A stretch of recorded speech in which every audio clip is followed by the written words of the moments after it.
प्रिय विद्यार्थियों, आज हम लास्ट छंद पढ़ेंगे अपने तुलसीदास चैप्टर के अंतर्गत, जिसमें राम और परशुराम की स्थितियों का चित्रण किया गया था। देखिए किस प्रकार का वार्तालाप होता है, संवाद होता है सभी पात्रों के मध्य। कहियो लखन मुनिशीलु तुम्हारा, को नहीं जान विदित संसार। माता पिता ही उरिन भयनी की, गुरु ऋनु रहा सोचू बड़ जी के। जब बार बार लक्ष्मण अनेक प्रकार के व्यंग्यपूर्ण कथन कहता है और परशुराम तिल मिलाते हैं, वो बार बार फरसा दिखाते हैं, तो फिर लखन इसी स्थिति को देखकर कहता है, कहूँ लखन लखन कहता है मुनि शीलु तुम्हारा, कि हे मुनि अर्थात परशुराम, तुम्हारे व्यवहार की शील होता है व्यवहार, तुम्हारे व्यवहार के बारे में इस संसार में कौन नहीं जानता, कौन नहीं जानता अर्थात सभी जानते हैं। विदित संसार, पूरे संसार को पता है, मालूम।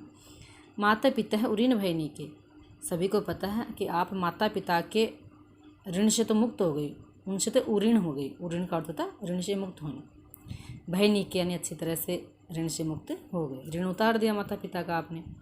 गुरु ऋणु बढ़ रहा सोचू बड़ जी की, लेकिन तुम्हारे मन में, तुम्हारे हृदय में एक चिंता, एक सोच लगी रही है। किसके ऋण की? गुरु ऋणु, गुरु के ऋण की। तुम गुरु के ऋण से मुक्त नहीं हुए हो, इस कारण से तुम चिंतित हो। सो जनु हमरे माथे काढ़ा, दिन चली गई ब्याज बढ़ बढ़ा।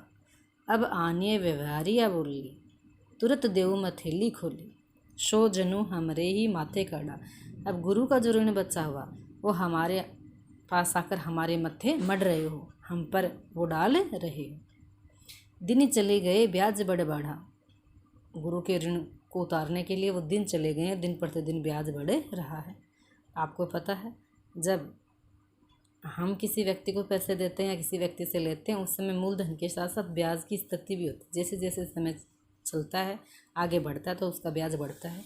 तो गुरु ऋण का मूलधन था वो तो है ही, और उसमें दिन प्रतिदिन क्या जुड़ गया? ब्याज जुड़ गया। ये कौन कह रहा है? लक्ष्मण कह रहा है कि गुरु ऋण का जो ब्याज निरंतर बढ़ रहा है, और इसी ऋण को उतारने के लिए आप हमारे पास आए हो। वो ऋण हमारे मत्थे मढ़ रहे हो, हम पर डाल रहे हो।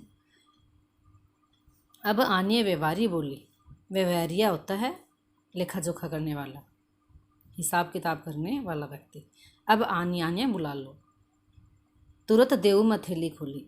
अब आप लेखा जोखा करने वाले व्यक्ति को बुला लो, हिसाब करने वाले को बुला लाइए, तो मैं तुरंत थैली खोलकर आपको वो ऋण दे दूंगा। इस प्रकार व्यंग्यपूर्ण कथन पुनः कौन कह रहा है? लक्ष्मण कह रहे हैं। इस प्रकार के व्यंग्यपूर्ण कथनों को सुनकर वापस क्रोधित होते हैं परशुराम। तो फिर क्या बोलते हैं परशुराम? सुनी कटु वचन कुठार सुधारा, हाय हाय शब शभा पुकारा। भृगुवर परशु देखा बहु मोही, विप्र विचारी बचन नरदोही। सुनी कटु वचन, इस प्रकार के कटु वचनों को सुनकर परशुराम कुठार सुधारा, कुठार यानी फरसे को सही तरीके से हाथ में ले लेते हैं, सुधार कर हाथ में धारण कर लेते हैं। किसको मारने के लिए? लक्ष्मण को मारने के लिए। हाय हाय शब सभा पुकारा, सभा में जितने भी व्यक्ति थे तो पूरी सभा हाय हाय पुकारने लगे जाते हैं, आवाज़ करने लग गई कि क्रोधित परशुराम किसको मार देगा? लक्ष्मण को मार देगा। भृगुवर परशु देख बहुमोही, भृगुवर, भृगुवर भृगुवंश के श्रेष्ठ अर्थात परशुराम। परशु देखा बहुमोही, तो वापस लक्ष्मण जैसे वो फरसा धारण करते हैं, पुनः व्यंग करते हैं परशुराम के प्रति कि हे भृगुवंश में श्रेष्ठ अर्थात परशुराम, आप बार बार मोही यानी मुझे ये फरसा दिखा रहे हो। यानी इससे पहले भी एक बार दिखाया है। हर बात पर क्रोधित होकर फरसा धारण करते मारने के लिए लक्ष्मण को। विप्र विचारी बचो नरपद्रोही, तो हे नरपद्रोही, नरपों के दुश्मन कौन है? परशुराम, राजाओं का दुश्मन। हे राजाओं के दुश्मन, आप ब्राह्मण हो, इस बात पर मैं विचार कर रहा हूँ, इसीलिए आप अब तक बचे हुए हो। लक्ष्मण कहना चाहता है कि आपको ब्राह्मण समझकर मैं कोई क्षति नहीं पहुंचा रहा, अन्यथा वो भी क्या करता? कब का उनकी बात का प्रतिकार करता। मिले न कभू सुबट रनगाड़े, द्विज देवता घर ही के बाड़े। अनुचित कही सबू लोग पुकारे, रघुपति सैन ही लखनऊ निवारे। मिले न कभू सुबट रनगाड़े, रन होता युद्ध, युद्ध भूमि में शु भट, शु करता था श्रेष्ठ, अच्छा, भट करता था योद्धा, वीर, वीर योद्धा होते हैं जो युद्ध करते हैं। तो लक्ष्मण पुनः कहता है, मिले न कबू सुबट रनगाड़े, हे परशुराम, आपको अभी तक कोई श्रेष्ठ वीर योद्धा नहीं मिला। युद्ध भूमि में युद्ध करने के लिए श्रेष्ठ वीर योद्धा नहीं मिला। कहना क्या चाहता है, मैं क्या हूँ, अतिरिक्त पराक्रमी श्रेष्ठ योद्धा हूँ, तुम इस बात को नहीं जानते। दिविज देवता घरी के बाड़े, तुम अपने ही घर में क्या हो, जीत रहे हो। अर्थात वो कहना चाहते हैं कि अभी तक तो तुम क्या हो, अपने ही घर में बड़े बने हुए हो, तुमको श्रेष्ठ वीर योद्धा नहीं मिला जो आपका सामना कर सके। अनुचित कही सब लोग पुकारे, जैसे इस प्रकार से लक्ष्मण अनुचित बातें करते हैं तो सारे लोग सभा के पुकारने लग जाते हैं कि ये बातें अनुचित हैं। लक्ष्मण किस प्रकार से ब्राह्मण को और उम्र में बड़े व्यक्ति को अनुचित शब्द बोल रहा है। रघुपति सैनी लखनऊ निवारे, तो श्री राम क्या करते हैं, आँखों के इशारों से, शयन यानी संकेत से, आँखों के इशारे से लखन को निवारण करते रोक लेते हैं, चुप रहने का इशारा करते हैं।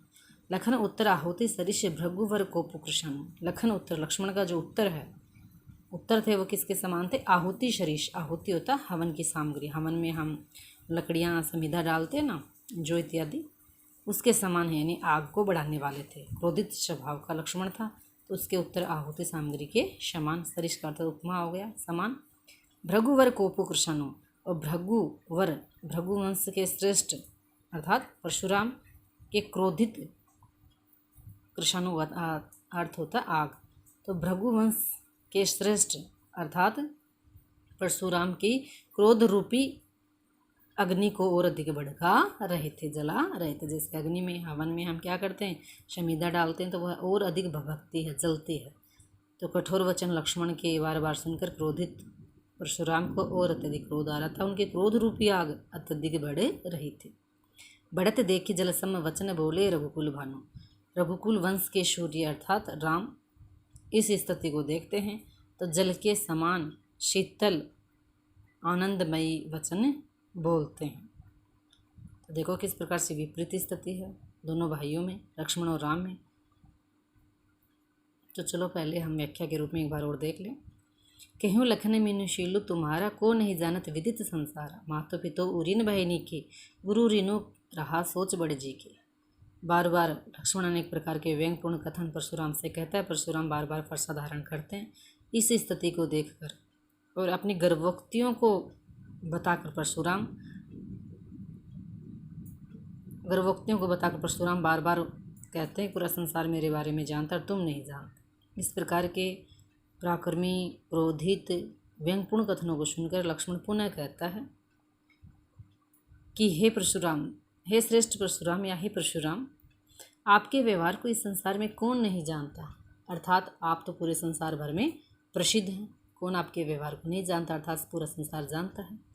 आप पहले ही माता पिता के ऋण से मुक्त हो गए हो, उनका ऋण आपने उतार दिया, लेकिन गुरु का जो ऋण आप पर चढ़ा हुआ है वह दिन प्रतिदिन बढ़ रहा है, उसी की चिंता आपको सता रही है। हृदय में वही विचार आपके लगा हुआ है। शो जनु हमरे माथे काड़ा, दिन चल गई ब्याज बढ़ बढ़ा, तो वह ऋण आप हमारे मत्थे मड़े रहे हो। बहुत दिन बीत गए हैं, इस कारण से ब्याज भी अधिक बढ़े गया है, और वहीं ब्याज उतारने के लिए आप क्या हो, हमारे पास आए हो। अब आने व्यवहारी बोली, तुरंत देव मत थैली खोली। अब हिसाब किताब करने वाले व्यक्ति को ले आइए, अर्थात आप किसी भी हिसाब करने वाले को बुला लाइए, तो मैं तुरंत थैली खोलकर आपको वह ब्याज देकर ऋण से मुक्त होना चाहता हूँ। सुनी कटु वचन कुठार सुधारा, हाय हाय शब शबा पुकार। इस प्रकार के व्यंगपूर्ण कथनों को सुनकर परशुराम को अत्यधिक क्रोध आता है। वह अपने हाथ में फरसा धारण कर लेते हैं, लक्ष्मण को मारने के लिए तत्पर या तैयार हो जाते हैं। उस समय संपूर्ण सभा के जो व्यक्ति थे वो हाय हाय कहकर आवाज़ करने लग जाते हैं, पुकारते हैं। भृगुवर परशु देखा बहुमोही, विप्र विचारी बचन नरपतोई। बार बार फरसे को देख कर पुनः लक्ष्मण व्यंगपूर्ण कथन कहते हैं कि हे भृगुवंश के श्रेष्ठ अर्थात परशुराम, बार बार आप मुझे अपना फरसा क्यों दिखा रहे हो? मैं तो आपको ब्राह्मण समझकर अभी तक छोड़ रहा था। आप तो राजाओं के दुश्मन हो और मुझे बार बार फरसा दिखाकर डरा रहे हो, लेकिन मैं डरने वाला नहीं हूँ। मिले न कभू सुबट रणगाड़े, दिवस देवता घरी के बड़े। आपको अभी तक युद्ध करने के लिए श्रेष्ठ वीर योद्धा नहीं मिला है, पराक्रमी बलशाली व्यक्ति आपको अभी तक नहीं मिला है जो आपसे युद्ध कर सके। आप तो अपने घर में ही क्या हो, बड़े बने हुए हो। अनुचित कहे सब लोग पुकारे। इस प्रकार की बातें सुनकर पूरी सभा कहने लग जाती है कि ये सब बातें अनुचित है, अनुचित है। रघुपति सैनी लखनऊ निवारे। श्री राम आँखों के इशारों से संकेत करके लक्ष्मण को चुप होने की बात कहते हैं, अशांत रहने की बात कहते हैं, लक्ष्मण को रोकते हैं। लखन उत्तर आहुति सरिष भृगुवर को शन बढ़त देख के जलसम वचन बोले रघुकुल भानु। लक्ष्मण के क्रोधित जो वचन हैं वो हवन सामग्री या आहुति के समान है, जो परशुराम के या भृगुवंश के श्रेष्ठ अर्थात परशुराम के क्रोध रूपी अग्नि को बढ़ाने वाले हैं। इस प्रकार की क्रोध रूपी आग को बढ़ते देखकर रघुकुल के शौर्य अर्थात श्री राम जल के समान कोमल शांत वचन बोलकर इस स्थिति को शांत करते हैं। इस प्रकार से परशुराम को शांत करने का कार्य श्री राम के द्वारा किया जाता है। अब देखो दोनों भाइयों में कितना अंतर है। श्री राम जो हैं वो तो शांत विनय विनम्र स्वभाव के बताए गए हैं। देखो बार बार संकेत करके ऋषि मुनि को अपना स्वयं को दास कह रहे हैं, नौकर चाकर कह रहे हैं, ऋषि मुनियों का सम्मान करने वाले हैं और बहुत ही कम बोलते हैं। जो भी बोलते हैं सोच समझ कर नाप तोल कर बोल रहे हैं, शांत स्वभाव के। दूसरी ओर लक्ष्मण क्या है, अत्यधिक क्रोधी स्वभाव का व्यंग करने वाला है, वीर भी साहसी भी, हर बात पर उग्र हो जाता है, क्रोधित हो जाता है। इस प्रकार से इसमें क्या है, दोनों भाइयों और परशुराम की गुणों का चित्रण किया गया है। आपको पता अवधि भाषा है, हम कह सकते हैं संवादात्मक शैली इसको। संवाद यानी अनेक पात्र हैं, उनके बीच में वार्तालाप होता है, संवाद होता है, तो ये वार्तालाप शैली है, संवादात्मक शैली है। यथात्मक इसको कहते हैं, कहानी के रूप में एक पात्र के पश्चात दूसरा चौपाई दोहा छंद का सुंदर प्रयोग किया गया है। इस प्रकार कवि तुलसीदास जी ने सीता स्वयंवर की सभा में होने वाले वार्तालाप का चित्रण इनमें किया। Thank you.